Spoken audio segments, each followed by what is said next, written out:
প্রিয় দর্শক, আসসালামু আলাইকুম। বাংলাদেশের রাজনীতিতে সবচেয়ে আলোচিত শব্দটির নাম সংস্কার।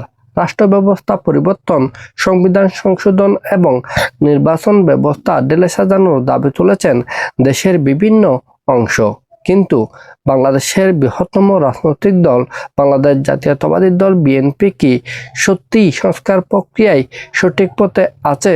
তারা কি জনগণের আশা আকাঙ্ক্ষা পূরণে সামনের দিকে এগিয়ে যাচ্ছে, নাকি নিছকই ক্ষমতার রাজনীতির দিকে মনোযোগী হচ্ছে?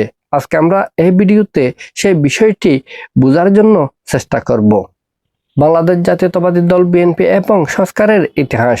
অনেকে মনে করেন রাষ্ট্র সংস্কারের ব্যাপারে বিএনপি অনেকটা পিছিয়ে আছে, তবে ইতিহাস কিন্তু ভিন্ন কথা বলে। রাষ্ট্র সংস্কারের ধারণা বিএনপির জন্য নতুন কিছু নয়।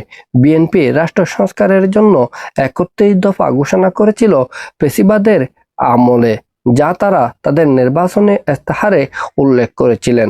জনগণ এই ইস্তেহার দেখেই কিন্তু তাদেরকে ম্যান্ডেট দিয়েছিল, যার জন্য তারা সরকার গঠন করে নির্বাচনী ইস্তেহার বাস্তবায়নের জন্য কাজ শুরু করেছেন। আশা করি তারা যদি ৫ বছর সরকারে টিকে থাকতে পারে, সরকার পরিচালনা করতে পারে, তারা রাষ্ট্র সংস্কারের ব্যাপারটি পুরোপুরি বাস্তবায়ন করবেন, জনগণের আশা আকাঙ্ক্ষা পূরণ করবেন। সংস্কারের ব্যাপারে বিএনপি কি সঠিক পথেই এগুচ্ছে?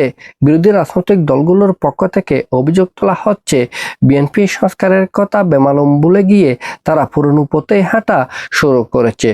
অথচ বিএনপি নেতাকর্মী এবং রাজনৈতিক বিশেষজ্ঞদের মতে বিএনপি সঠিক পথেই এগুচ্ছে। সংস্কারের চাবিকাঠি জনগণের নির্বাচিত প্রতিনিধিদের হাতে থাকায় উচিত। তারা জনগণের আশা আকাঙ্ক্ষা পূরণে জনগণের চাওয়া পাওয়ার ভিত্তিতে সংবিধান সংশোধন করবেন, রাষ্ট্র ব্যবস্থা পরিবর্তন করবেন, নির্বাচন ব্যবস্থায় ঢেলে সাজানোর জন্য চেষ্টা করবেন, পথ চলবেন। চ্যালেঞ্জ এবং সমালোচনা। অনেক বিশ্লেষক এবং তরুণ প্রজন্মের মাঝে বিএনপিকে নিয়ে সংশয় রয়েছে।